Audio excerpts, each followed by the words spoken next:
Hello student, welcome to the Guruji law classes. आज हम करेंगे फोर्थ सेमेस्टर एलएलबी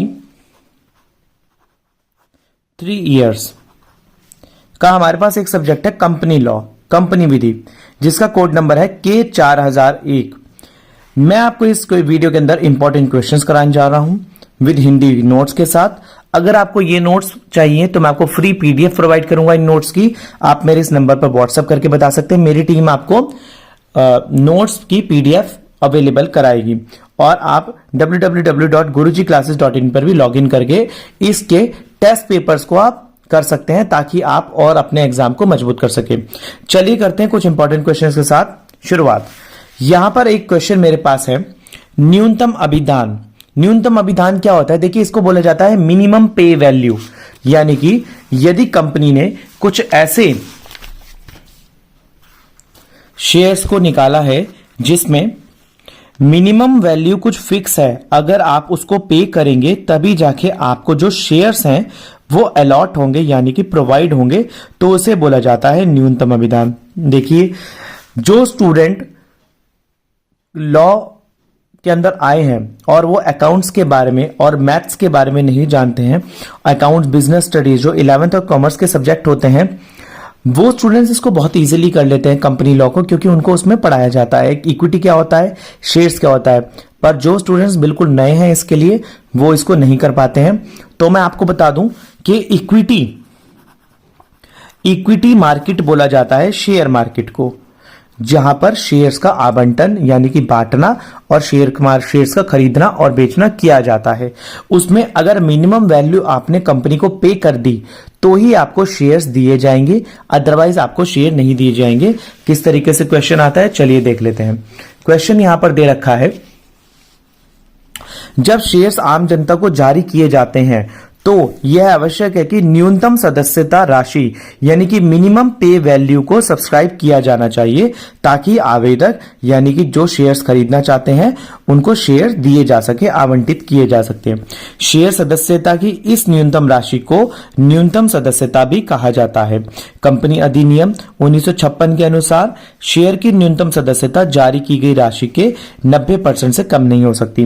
देखिए, जो जारी की गई राशि है, यानी कि आप सपोज करें हमने कुछ भी राशि अगर जारी कर रखी हो, यानी कि अगर 1 रुपए में न्यूनतम सदस्यता, यानी कि अगर 1 रुपए में आपने 90 पैसे नहीं पे करे तो आपको ये शेयर्स नहीं दिए जाएंगे।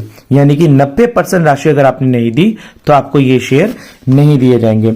यदि न्यूनतम सदस्य प्राप्त राशि नहीं होती तो कंपनी अपने आवेदक को शेयर को नहीं देती है और यह जनता को प्राप्त पूरी आवेदन राशि को तुरंत वापस कर देती है। एग्जाम्पल के लिए मैंने यहां लिखा हुआ है, जैसे यदि कंपनी ने कम से कम 90,000 शेयर की तुलना में 1 लाख इक्विटी शेयर्स जारी किया है तो उसे जनता द्वारा सब्सक्राइब किया जाना चाहिए। देखो, 1 लाख में 90,000 दिया जाना चाहिए, तभी जाके शेयर्स को दिया जा सकता है। तो बहुत ही छोटा सा क्वेश्चन था ये, 4 मार्क्स के अंदर ये क्वेश्चन आ जाता है, पर स्टूडेंट्स को न्यूनतम अभिधान पता ही नहीं चलता कि हम कैसे करें, तो इस क्वेश्चन को वो छोड़ के आ जाता है, उन्हें पता ही नहीं लगता।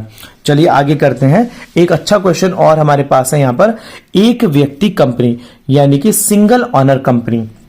मैं आपको बता दूं, 1 पर्सन कंपनी, यहां पर इसे इंग्लिश मीडियम में इसे सोल प्रोप्राइटर भी बोला जाता है। इसे क्या बोला जाता है? सोल प्रोप्राइटर, यानी कि अकेला व्यक्ति। अकेले व्यक्ति की कंपनी को 1 पर्सन यानी कि एकल कंपनी भी बोला जाता है। एकल कंपनी क्या होता है, चलिए देख लेते हैं। 1 पर्सन कंपनी की एक नई फॉर्म है। यह कंपनी एक्ट 2013 के अंतर्गत उन एंटरप्रेन्योर्स यानी कि कंपनियों के मालिक को सपोर्ट करती है जो अपने दम पर जोखिम लेकर बिजनेस शुरू करते हैं। इसमें केवल एक व्यक्ति की ही कंपनी की सदस्यता हो सकती है, जबकि प्राइवेट लिमिटेड कंपनी और एलएलपी कंपनी में से कम 2 सदस्यों की जरूरत होती है।